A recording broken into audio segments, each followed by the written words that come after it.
assignment, we talked about typography as a tool of expressive communication.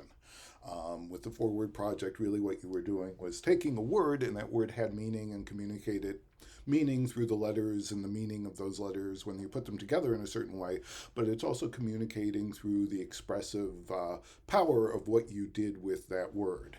Now, typography is also a tool of communication through those words. And to be successful as a graphic designer, you really have to embrace both of those roles, one of which is more artistic and the other of which is much more craft driven. Now, one of those is obviously just, reading, just whether it's a long article in a magazine or a long article in a book or on a website, the type, depending on how it is prepared, will be easier to read, more pleasurable to read, or not.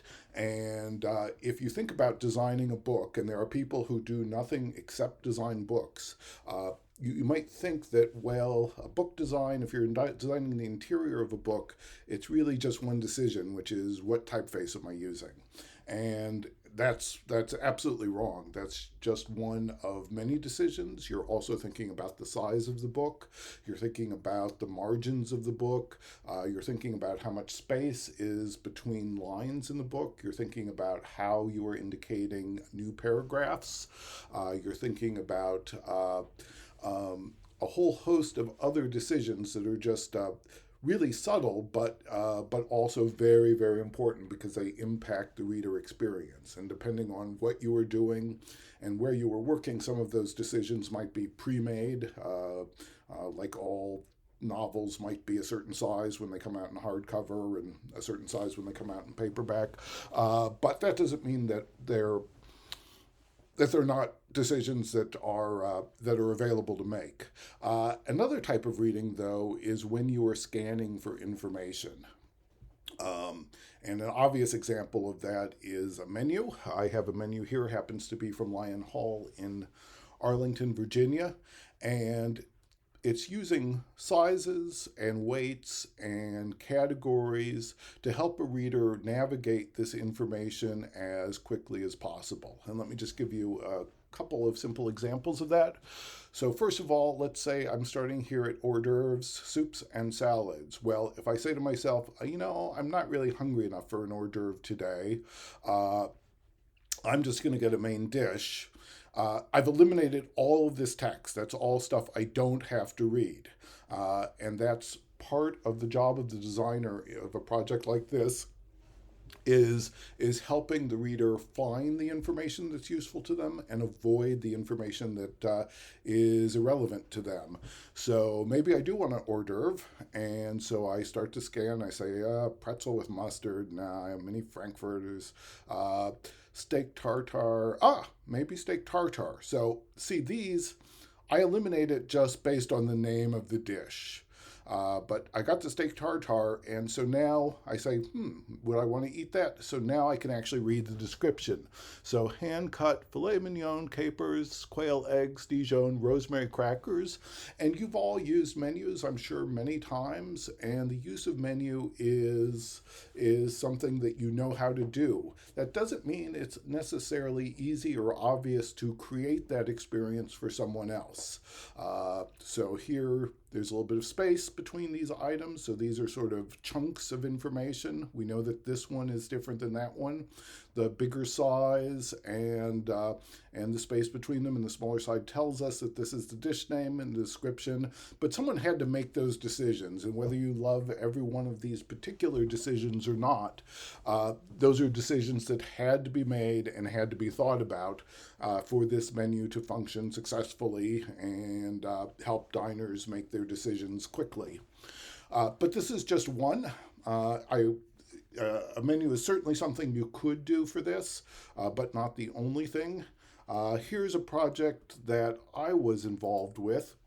Oh, sorry, before we get to that one, uh, I want to introduce a new word, and that is hierarchy. And hierarchy is a little bit of a misnomer the way designers use it.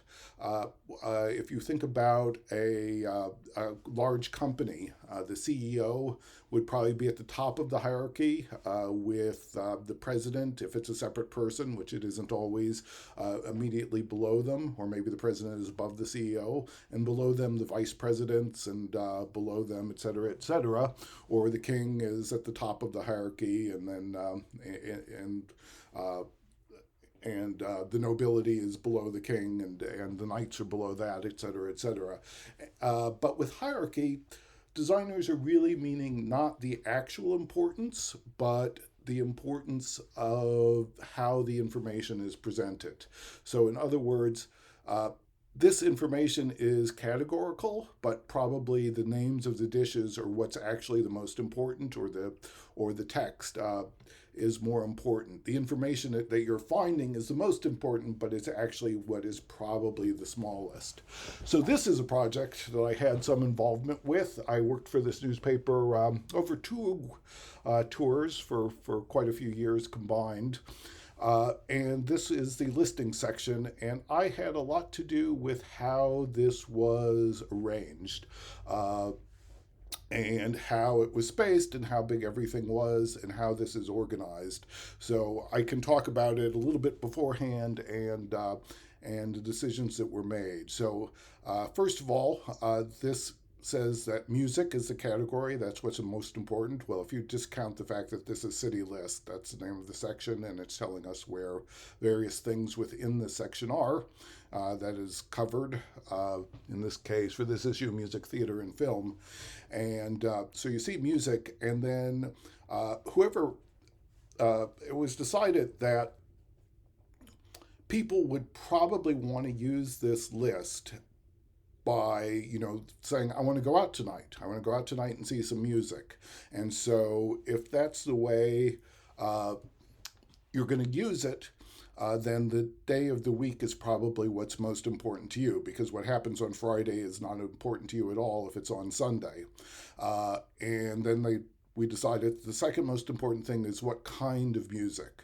So rock, funk, R&B, electronic, jazz, these are all broken down. Now, the disadvantage of this is that it's a little bit more spendy in terms of space. If we had just one category for funk, and all our funk was under funk, we wouldn't have to repeat that label several times as we get to different days of the week. But the advantage of it is it's really easy and fast to navigate if a user uses it the way the editors and the designers predicted they would. This is what it looked like before.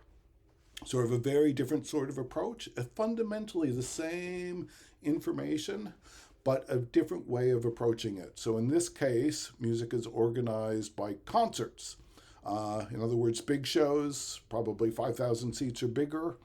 Rock, pop, R&B, those categories are all squished together, just assuming that someone who is a pop fan is also an R&B fan, or at least is willing to navigate or go through all that stuff.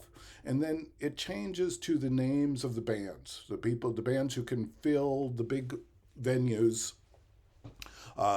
You want to know the name of the band. Then we get to clubs, rock, pop, R&B.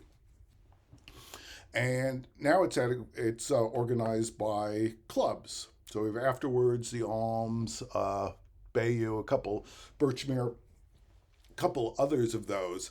And then under the club is the name of the group and the day they're playing. So if you're on a Wednesday and you want to go out on a Wednesday night, you have to look here for Wednesday, and then look there for Wednesday, and then look for Wednesday. The information you want is not compacted into one place. It's spread out all over this thing.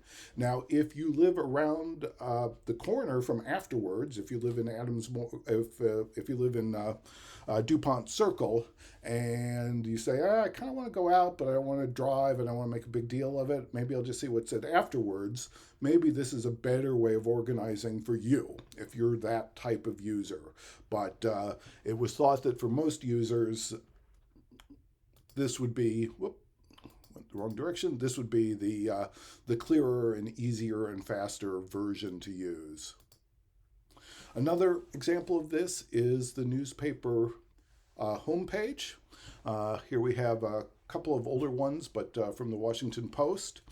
And We have two articles that could be in competition for which one is most important, but I would say the headline looks like it's about, maybe this one's a bit bigger, and it's also in the leftmost position, so maybe I look at this one first, maybe I look at that one first because it's the one with the image.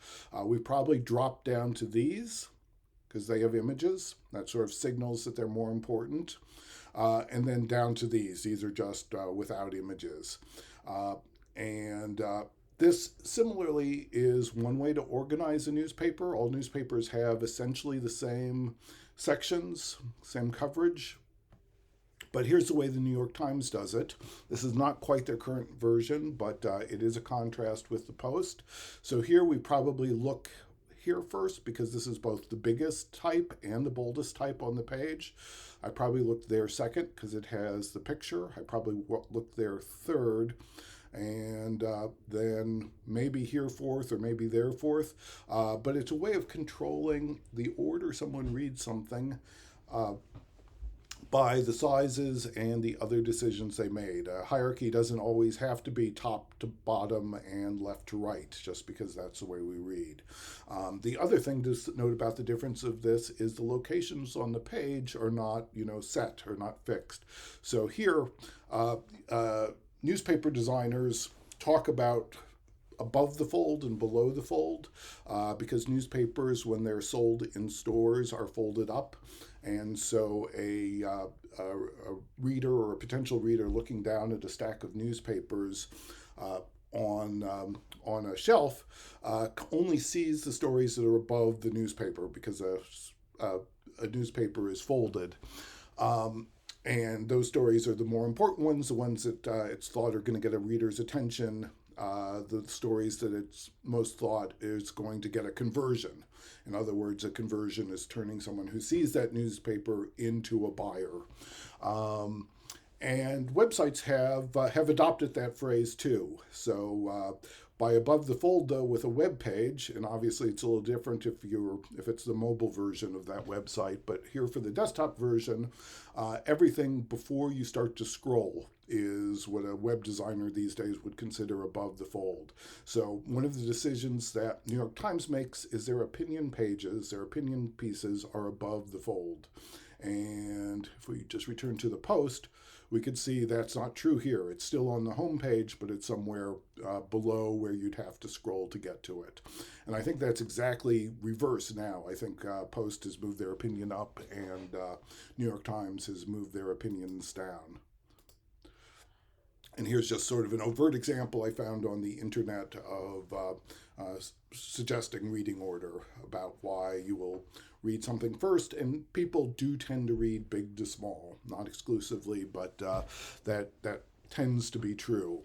So everyone is going to take on a hierarchy. My preference is you find one that you think is slightly dysfunctional or more than slightly dysfunctional and reorganize it into something that works better. Ideally, it should have at least 12 items, and ideally, it should have at least 3 levels of hierarchy.